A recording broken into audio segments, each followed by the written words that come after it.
तस्वीरें दिखाई जा रही हैं कृति भूमि से। हम आज ऐसे चेहरे से मिलवाना चाहते हैं जो काफी सालों से बीजेपी पार्टी में अपनी सेवाएं दे रहे हैं और आज अंबाला के अंदर बहुत ज्यादा भारी मात्रा में बोर्ड लगाए हुए हैं। कष्ट निवारण समिति के सदस्य भी हैं और उन्होंने ये जो ग्रुप बनाया है इसके पीछे क्या कारण है और आज उनके साथ जो जनता कंधे से कंधा मिला के चल रही है, उनका पूरा सहयोग करती है, उनका पूरा प्यार, जनता का प्यार बहुत मिल रहा है। राम रतन गर्ग जी से हम बात करते हैं, वो क्या कहना चाहेंगे, आने वाले 2024 के इलेक्शन को किस नजर से देखते हैं। जी, आपका हमारे चैनल पर स्वागत है। जी आदरणीय सतीश जी, आप करनाल से इतना बहुकीमती समय निकालकर हमारे पास आए हैं। कृति भूमि के सभी दर्शकों को मैं नमस्कार करता हूं और इस चैनल के माध्यम से मैं बताना चाहता हूं, भाई साहब ने एक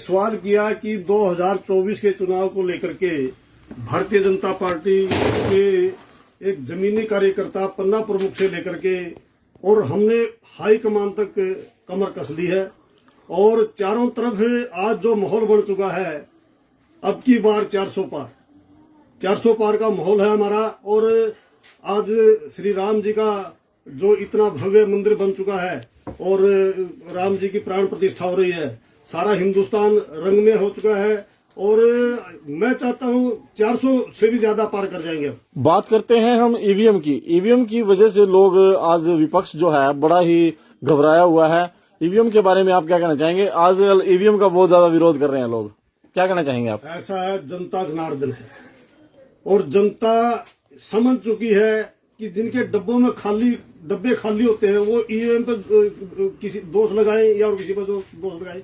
कर्नाटक इन्होंने जीता, उस समय ईवीएम कहाँ गई थी? जनता जनार्दन है, जनता ने वोट भारतीय जनता पार्टी के पक्ष में किया है और आज हम स्टेट जीते हैं तीनों। बात करते हैं हम आपके हलके की, जो आपकी विधानसभा है। विधानसभा में क्या क्या समस्या देखने को मिल रही है? जैसे हम बात करें, हमें दिन विकास कार्य कर रही है। हाँ, अंबाला में एक समस्या है। मैं जो स्पष्ट बोलने वाला व्यक्ति हूँ, भारतीय जनता पार्टी का सिपाही हूँ। अगर हमारी कमी है तो कहीं कमी भी बताऊंगा और जो जहां पर सच है सच भी बताऊंगा। अंबाला शहर के अंदर ये जीटी रोड पर बेल्ट पर बसा हुआ एक बहुत बड़ा शहर है और इस शहर के अंदर ये दो मार्केटें हैं। एक मनियारी मार्केट, यहाँ होलसेल जनरल मर्चेंडाइजर एसोसिएशन है, और दूसरी कपड़ा मार्केट।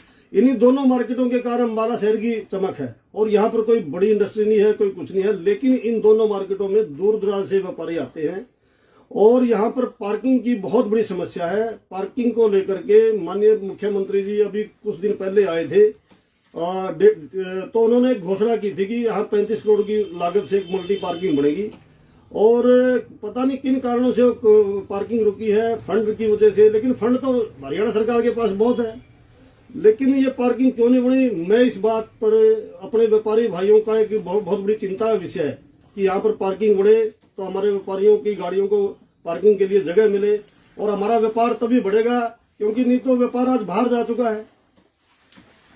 जो मार्केट यहाँ पर है और व्यापारी बाहर जा चुका है, तो इसलिए मजबूर है। हमारी सरकार से मैं निवेदन करता हूँ, इस आपके चैनल के माध्यम से भी मांग करता हूँ कि यहाँ पर मल्टी पार्किंग बनाई जाए अतिशीघ्र।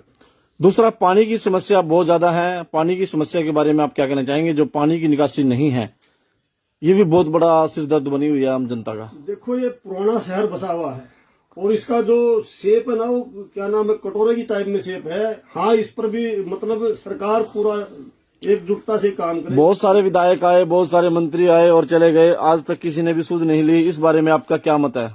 ऐसा है, यहाँ पर सबसे बड़ी बात तो मैं ये है कि यहाँ पर समस्या ये होगी, अब मेयर किसी और दल का है और विधायक हमारे पार्टी का है, आपस में समन्वय नहीं है। समन्वय न होने के कारण में विकास कार्य में बाधा आई बिल्कुल 100%। और क्यों बाधा आई? आपस में समन्वय करके आगे इस शहर की जो संस्था और क्या नाम है जो समस्या उनके बारे में समाधान करना चाहिए मिल बैठ करके।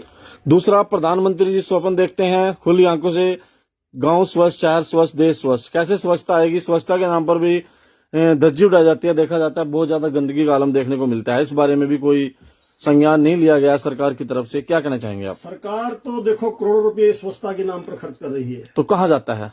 लेकिन समझ में नहीं आता। कुछ हमारे नागरिकों को भी समझना चाहिए। और क्या नाम है, जहां पर सबसे बड़ी समस्या ये है कि जो बीच में कहाँ हो रहा है, क्योंकि इतना पैसा आने के बाद में सोचता क्यों नहीं हो रही। मेरे को ये विभाग दिया जाए, मैं गारंटी के साथ सीना ठोकर कहता हूँ, संस्था के नाम पर कोई गबन नहीं कर पाएगा। नीति और नीयत साफ होनी चाहिए। जब तक नेता की नीति और नीयत साफ नहीं होगी ना, तब तक ये गबनकारी गबन करते रहेंगे, ठेकेदार वैसे बिल में पास कराते रहेंगे। मैं हरियाणा प्रदेश की सरकार से मांग करता हूं कि आपने हजारों करोड़ रुपया संस्था के नाम पर दिया, लेकिन संस्था के नाम पर आज हरियाणा 90-91 के से हमारा अम्बाड़ा 205 पर पहुंचा। क्यों पहुंचा है? माननीय मुख्यमंत्री जी, आपने तो बहुत पैसा दिया, लेकिन बीच में जिन लोगों ने गोलमाल किया उन पर कार्रवाई कीजिए। ईडी सीबीआई ग्रेड बढ़ाइए उन पर।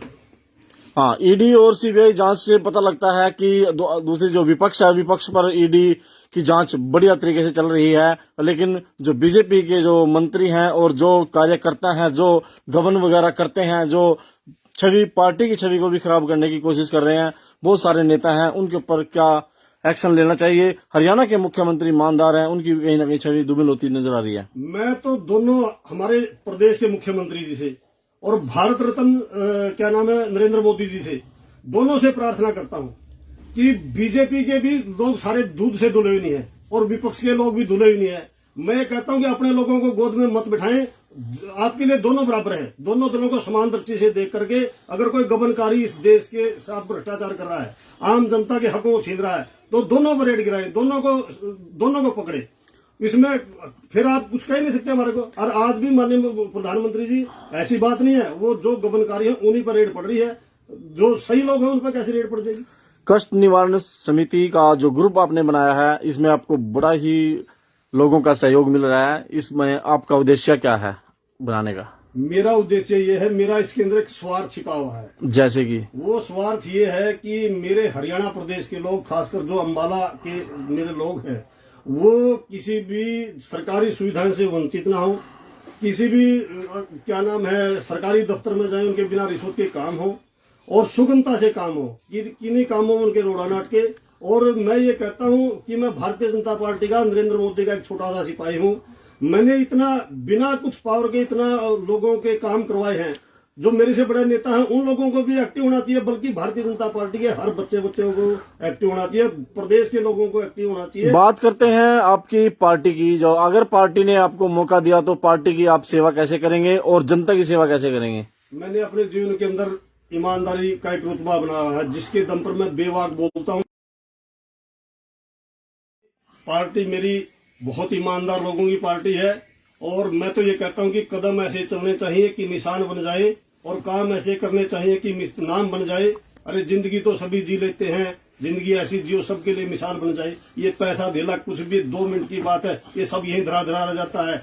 एक पल पता नहीं लगता कब श्वास निकल जाए, ये सब यही रह जाता है। इसलिए ईमानदारी से काम करो और ईमानदारी काम आएगी और ईमानदारी के कारण ही लोग आपके गुण गाएंगे। अगर विधानसभा का मौका आपको मिलता है विधानसभा में जाने का, तो आप कैसे अपनी जो विधानसभा है इसकी आवाज उठाएंगे, कैसे इसका कल्याण करेंगे? क्या आपका उद्देश्य रहेगा? मेरा उद्देश्य ये रहेगा कि मैं जनता को, अम्बाड़ा की जनता को दुखी नहीं होने दूंगा। एक प्रतिशत मेरी जिम्मेदारी, मेरा विपक्ष हो पक्ष हो, सबको मैं समान दृष्टि से देखूंगा और कोई भी फाइल कोई भी 24 घंटे से ज्यादा रुकने नहीं पाएगी।